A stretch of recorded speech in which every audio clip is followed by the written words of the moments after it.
नमस्कार, स्वागत है आपका। मैं हूं आपके साथ आहना पुंज और चलिए खबर झारखंड की शुरुआत करते हैं मांडर उपचुनाव से। मांडर विधानसभा चुनाव का अब रिजल्ट आ गया है।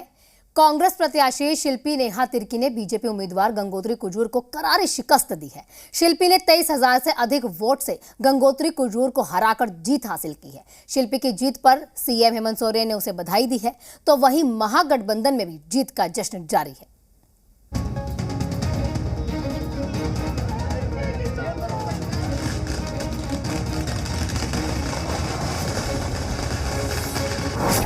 मांडर के रण में महागठबंधन की जीत।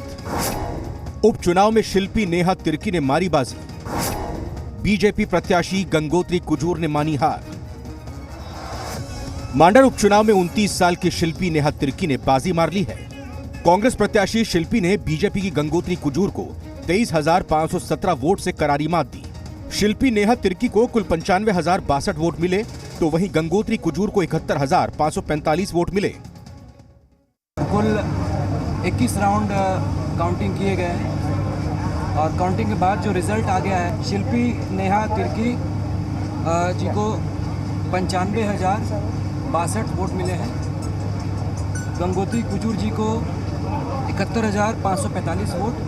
शांतिपूर्ण तरीके से मांडर उपचुनाव को कराया गया और इसमें जिला के सभी तमाम पदाधिकारी का सहयोग रहा।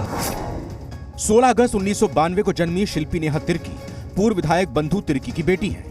शिल्पी ने सैक्रेड हार्ट स्कूल से 10वीं और सेंट जेवियर स्कूल से 12वीं की परीक्षा पास की है। क्राइस्ट यूनिवर्सिटी बेंगलुरु से बिजनेस एडमिनिस्ट्रेशन में ग्रेजुएशन किया है और संस्कृत कॉलेज मुंबई से post graduation diploma in marketing communication किया है। वहीं ब्रांड मार्केटिंग मैनेजर के तौर पर 6 साल का वर्क एक्सपीरियंस भी है उनके पास। जीत के बाद शिल्पी ने कहा कि जनता ने सही और गलत में फैसला किया है और जो सत्य था उसकी जीत हुई है। सबसे पहले शिल्पी जी आप ही को बधाई देते थे, फिर बंधु जी से बात करेंगे। क्या कहेंगे आप? एक नहीं, मैं मांडर की जनता को बहुत बहुत धन्यवाद कहना चाहती हूँ कि उन्होंने सच्चाई, सही और गलत में फैसला किया है। उन्होंने जो सत्य था उसके जीत कराया है। बेटी ने आपकी जिम्मेदारी अपने कंधे पर ले ली है, कितनी खुशी है आपको? जनता आक्रोशित थी। मैंने शुरू में ही कहा था कि जनता की अदालत में जनता ही इसका निर्णय लेगी। उपचुनाव का घोषणा हुआ और उपचुनाव की घोषणा में मेरी बेटी वहाँ से चुनाव लड़ी। भारतीय जनता पार्टी का मुंह में जिस तरह के मतदाताओं ने, मांडर विधानसभा के मतदाताओं ने कालिक पोतने का काम किया, उनके मुंह में करारा तमाचा देने का काम किया। उपचुनाव की मतगणना के दौरान 12वें राउंड के बाद ही बीजेपी प्रत्याशी गंगोत्री कुजूर ने हार मान ली और मतगणना पूरा होने के पहले ही केंद्र से बाहर निकल गई। गंगोत्री कुजूर ने मांडर सीट से हार की नैतिक जिम्मेदारी ली। देखिए, एक उपचुनाव है तो इसमें समय तो सही बात है कि कम मिलता है और जो कैंपेन होना चाहिए था वो नहीं कर पाई मैं। और इसके साथ ही जो निवर्तमान जो अपने विधायक थे तो लगातार वो क्षेत्र पे थे। चूँकि डिसीजन आ गया था उसके बाद भी वो जो ये था हम लोगों का पहुंच जनता तक, उस लेवल पे जो जनता की ये है वो सोचती है, उस ये तक हम लोग नहीं पहुंच पाए। हार की जिम्मेदारी मेरी।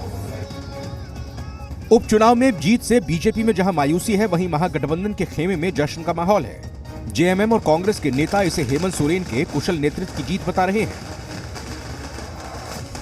और निश्चित रूप से मुख्यमंत्री जी का भी हम आभार व्यक्त करेंगे कि आपने जो सफल नेतृत्व देने का काम किया इस पूरे चुनाव में और जो आपने दिलचस्पी दिखाई, उसके लिए आपका आभार है। ऐसे नाकाम जो इनकी साजिशें हैं, इनसे कम से कम बाज आएं और जो चुनी हुई सरकार है, जिसको जनता ने पूरे बहुमत के साथ इस राज्य के विकास के लिए सत्तासीन किया है। मांडर उपचुनाव में नामांकन के दौर से लेकर मतदान और मतगणना के दिन भी जी बिहार झारखंड का जलवा दिखा। एक तरफ जहां प्रशासन ने जी बिहार झारखंड के जरिए मतगणना पर नजर बनाए रखी, वहीं बड़ी स्क्रीन पर स्थानीय लोग भी जी बिहार झारखंड देखकर पल पल की अपडेट ले रहे थे। मांडर विधानसभा उपचुनाव के नतीजे घोषित हो गए हैं। मांडर से अगर बात करें तो पूर्व विधायक बंधु तिर्की ने अपनी बेटी शिल्पी नेहा तिर्की को अपना राजनीतिक उत्तराधिकारी बनाया तो मांडर की जनता ने उस पर अपना मुहर लगा दिया। शिल्पी नेहा तिर्की लगभग 23,000 से ज्यादा वोटों से विजयी हुई हैं। अपने सहयोगी कैमरा पर्सन राहुल दीक्षित के साथ कुमार चंदन, जी मीडिया, रांची। मांडर